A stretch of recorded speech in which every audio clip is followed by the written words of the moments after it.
Okay, 10-4. First and foremost, thank you for joining us. First question is, what was the conversation as far as coming up with the roaster? How did you guys have any conversation with Uncensored America as they were coming up with the idea?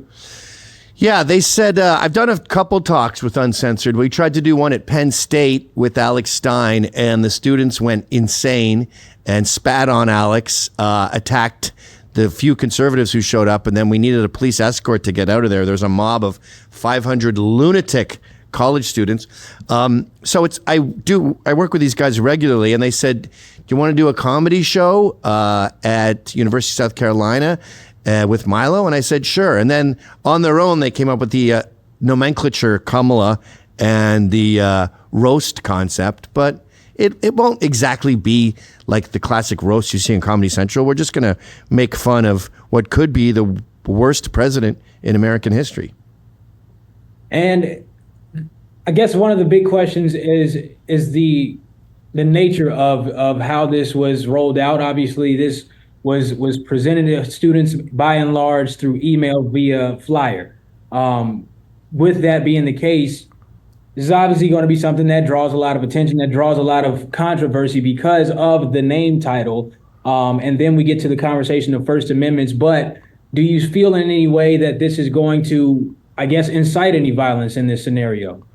Why would it incite violence to make a rude pun? Do you know what you guys have done to Trump over the past 8 years with your constant chopping off his head and making him look like a pointing guns to his head in comics and the cover of Time magazine where he's Zeke Heiling and constant death threats? I don't know. If you're looking for violence, you're looking on the wrong side of the political spectrum. The left are the violent ones. They burnt down this country for 2 years straight. We had one riot on January 6th. The left has had nothing but riots for 2 years. But that riot that you're referencing, as far as a Capitol insurrection, I'm imagining, is that correct? Yes. I don't call it an insurrection. I call it a meandering. There were some people who trespassed. Well, people died as a result of that. Who died? People were shot. Who was shot? A woman was shot. Yeah, by you. By liberals. I was not there, sir, so I didn't shoot. By a liberal cop, by the state. The only people who died that day were patriots, and they were murdered by the authorities. One woman was trampled to death, and one woman was shot in the neck. So I'm talking about how we're not violent, and then your example is, well, you got shot in the neck. Sounds pretty violent to me. But I guess my point in that is that there was a storming, a infiltration of the U.S. Capitol. Where they stayed within the velvet ropes. I don't think storming is the word. They took some comedic selfies. One guy walked out carrying a podium going like that. Run through a building. Is that not forcibly entering a building? Yeah. How about the death and destruction for 2 years from BLM and Antifa? Did you ever report on that? Did you think that was fiery but peaceful?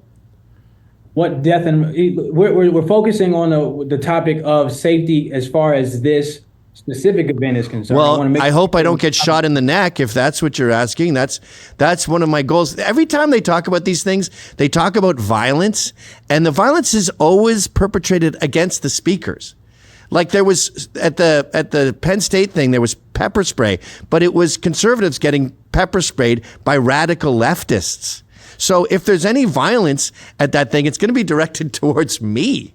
I did a talk at NYU. The only person who got hurt was me getting pepper sprayed. So in the event that let's talk about the First Amendment, right? Because I think that is one of the big controversial topics that people against the Proud Boys organization have been touting for the past week. What is your position as far as the university's stance saying that, hey, they are well within their rights to have whoever they want come to the student union building for whatever event they choose. Yeah, you as said long the as Proud they're Boys not- organization, and I said I'm suing you for calling them a white supremacist organization. It's a multiracial organization with blacks and Jews and gays. There's nothing white supremacist about Is there the a club.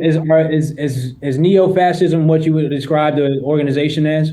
No, that's a Is that dumb, not made what up the lefty organization word. classified? Neo-fascist, like new fascist?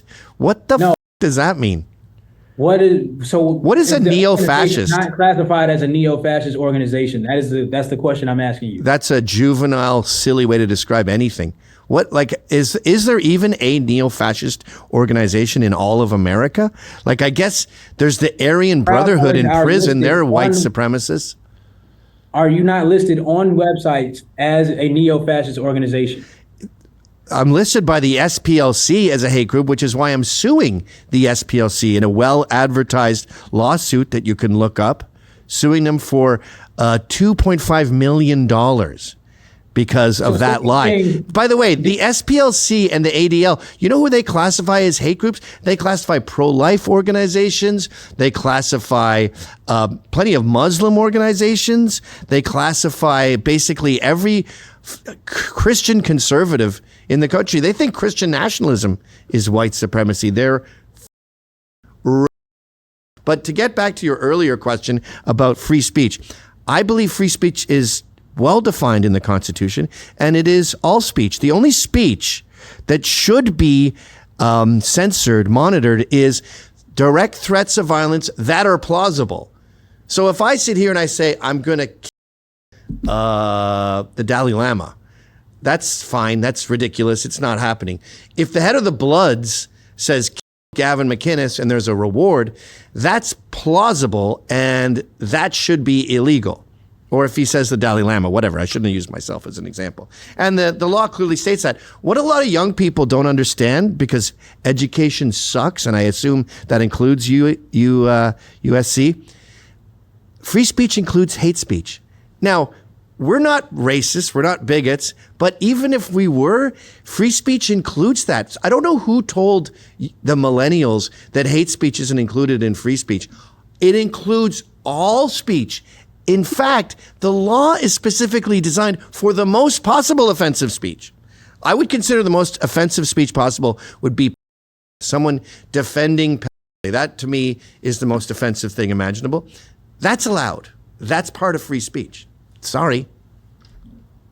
So inciting people to react into offensive, for example, calling me a hack in an email and using that kind of verbiage, I'm imagining would probably be similar if you were to go into the roast. Well, wait, whoa. Comedic and by nature. But you are a hack.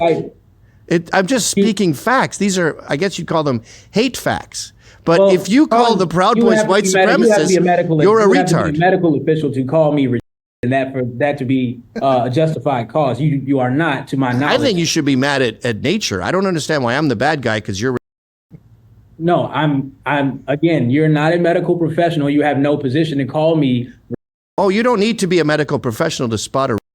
You just have to see them say things like Proud Boys are white supremacists, and you go, oh, this guy is terrible at his job. He calls himself an investigative journalist. He probably thinks hate speech isn't included in free speech, and he thinks that two guys doing a comedy show is somehow inciting violence.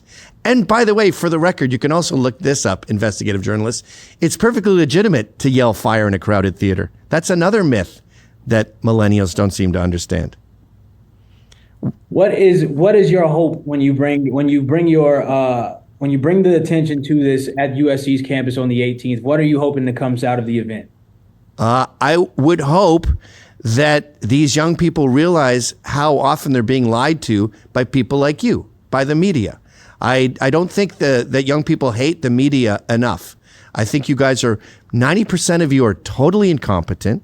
You're terrible you can't even spell names right. You always get names wrong. And you lie to these people. You're basically just working for the Kamala Harris campaign. You wouldn't be doing this if it was a Trump roast. You wouldn't even write about it. It would go right over your head. But because you basically work for Kamala, you're out here attacking anyone who insults Queen Bey. She's beyond. I wish she was. That would be a step up. She's like, you look into her eyes, it's like looking in the eyes of a dead goat. I don't think anything goes on behind her eyes at all. Anything else that we're missing that you would like to speak on for the talk before we wrap here? Yeah, I would say try to get away from race. Racity race. It definitely was an issue and worth discussing a lot in the 60s up until MLK's assassination. As far as 2024, I would look more at class separation. I would look more at media malfeasance. If you're an investigative reporter, I would focus on fentanyl overdoses. I think we're up to 300 a day. There's bigger things than just whining about racism like the Klan is lurking around every corner. So, in my final question here, is there any ounce of racism, any ounce of prejudicial position as it pertains to Kamala Harris, as it pertains to anything prejudicial that the Proud Boys stand for? Is that before judicial? I'm not prejudiced, I'm post-judice. Kamala Harris isn't black. What is black? If black is a cultural thing, she grew up with me in Montreal, in Westmount. Those were her formative years in Canada. Her black dad was not around, just like Obama. She grew up with an Indian mother. My question is, knowing that this offends marginalized and minority communities. Marginalized? What a juvenile term. How are you marginalized? What is Boss Hogg on every corner? Hey, what are you doing here, boy? We don't need your kind around here. Like, what narrative, what Dukes of Hazzard movie are you living in? Marginalized. I don't care if me mocking the Canadian president, Kamala Harris, offends marginalized people. Why would I care? Mr. McInnes, if you have anything else to say, go for it. Otherwise, I want to thank you for your time, and I think we can wrap here. I want to thank you. It's been a great talk.